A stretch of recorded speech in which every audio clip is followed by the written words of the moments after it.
Australia. You're the Barbering Biker. We know you as the creative cruiser and the Barbering Biker. Yep.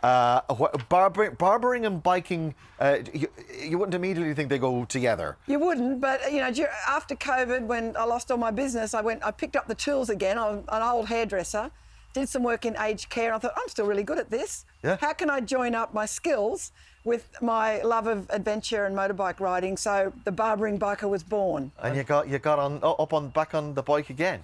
Oh, well, back picking up the tools again. And This is Calamity Jane. Calamity Jane, yeah, because because it's just incredible. Can you see her? Isn't it amazing? Western Mad Max.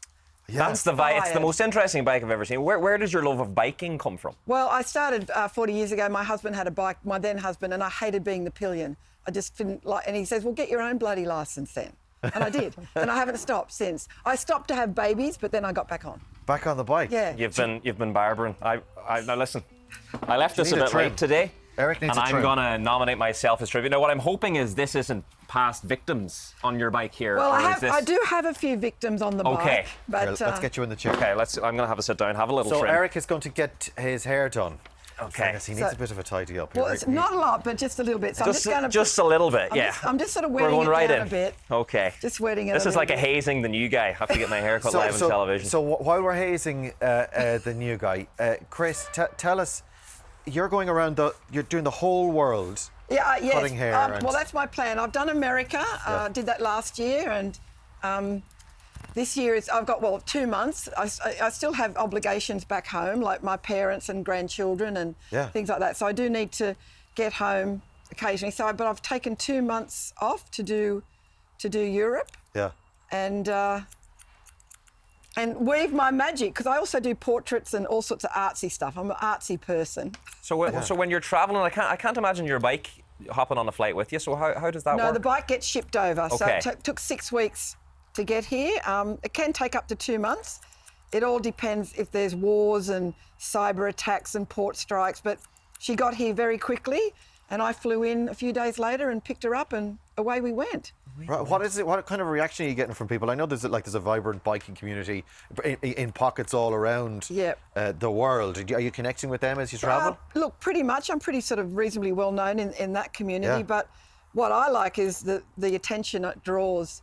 Any town I go to, people come from all over and they chat. And it's those people that I'm interested in.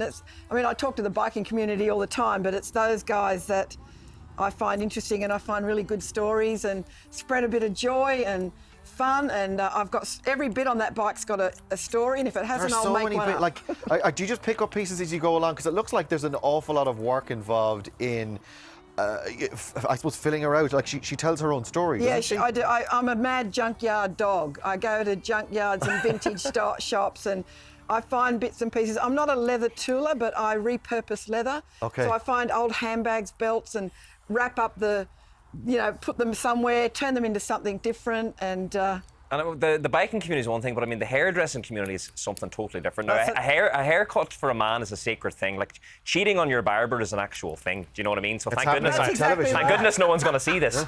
But do you get a lot of clientele? How does that work on the road now, Chris? Do you get a lot of clientele? Well, I mainly do complete makeovers. So I tell people I'm coming into town, and they find a local legend that is deserving of a complete makeover. I buy clothes for them and everything. Local legend.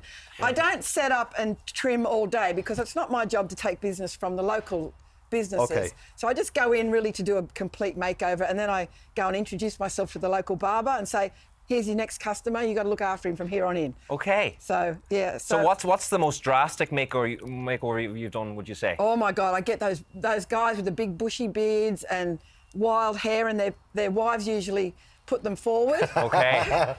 So real biker dudes. I cut it. We go to the local pub, so the whole community gets involved. Okay. And it brings everyone out, and we have a bit of fun. And who doesn't love a before and after? Now I have a modern mullet. Do you think that would suit Ray? You've got what we call in Australia a skullet. Oh, a skullet, it's called. I am the mullet master. I'm in good hands. Yeah, I'm really good at mullets. I'm in good hands. I am a bit cautious. I see lumps of hair falling on my shoulders. No, you're right. Don't worry. Okay. Eric was only told on the way into work this morning that we're going to be cutting your hair. He's like, am I? like, great. That's cool. It's working out well. So tell us, you mentioned back home, having commitments back at home. You've got family at home. What do they make of your... listen, guys, Hey, Chris, how are you doing? I'm going right around the world. This is Myrne, by the way. How are your family reacting to the travels? Well, that's the reason I sort of started, because I vlog, I create content now. I'm all over social media. For a 66-year-old grandmother, I'm even doing bloody TikTok. I can't believe it myself. Right, Jar. Right, Jar. TikTok king, local legend, TikTok. This will be on my TikTok later today. I started documenting what I do for my granddaughters, because when I'm no longer around, I want them to say, look, independent women can do all this stuff. Here's my grandma. This is what she got up to. So, but it's morphed into something more now. I've created, I've become, I've turned it into something bigger. So I do a lot of travelling now, but yeah. One of our camera people, Anthony, the lovely Anthony, he's proper Australian, and he yes, saw you earlier on, and he just went, when you were riding up earlier on, he just went, there's a proper Sheila. That's it. Not right, Anthony? Give us go on, do it properly. There's a proper Sheila. Oh, yeah? Yeah, mate, that's Are you the a way. proper Sheila? I'm a proper, I tell you. Don't let me talk too long, I'll get you in trouble. Yeah, well, he's going to be bald if you're going to be... No, look, Can we style it now and assess, let's assess how we're looking? I'm pretty well done. Actually, it did needed a bit of shaping really there. Did. Yeah, we were thinking Are you up for a style awards tomorrow? I'm going to the VIP, so I'm a little anxious what I'm going to look like now, but I think I'm in good hands. I can see it. I look great. I look really great. Nothing up here needed doing. It just needed that scallop shape. A little bit around the back and sides. Are you going to get the buzzer out? Do you want a full view? There we go, guys. Look at that. There we go. Absolutely stunning. Looking So pretty what's good. next then, Chris? Where are you going? Oh my goodness! So I've got done all of Ireland yet? No. This is I only arrived yesterday. So Okay, I've so got. you've so much I only to see. arrived in the UK a week ago. So done like To mind them. Wales. Yeah, To mind them. Where are you going? I'm here for a week now in Ireland.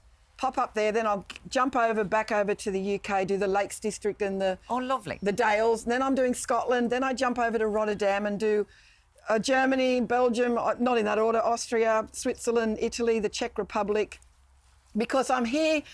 This started because Indian Motorcycle Company, they have a big festival in the Czech Republic over a long weekend in June, and they wanted this bike. I'm appearing at that, and I'm setting up and telling my stories. So I thought, I'm not just going all that way for a bloody weekend. I'm going to turn this into an adventure. That's your destination. That's the finish line. That's it. And then I'll do France. Then I'll come back to the UK and put her back on a boat, and I'll fly home. Where can we follow you? Or if we want to hook up with you, I highly recommend the Wild Atlantic Way. Get over to the West. I'm doing that. Yeah, that's in a couple of days. I'll be there. So for the Barbering Biker on... The way to find me is now _creative_cruiser. I'm on YouTube. Just search the Creative Cruiser. Okay. Also known as the Barbering Biker, but the Creative Cruiser will find on YouTube, Instagram, Facebook, TikTok. I don't do much on TikTok. I'm still learning that. Yeah, you're ticking and talking. Give me time. But if someone needs a makeover, you'll find me through those platforms. Awesome.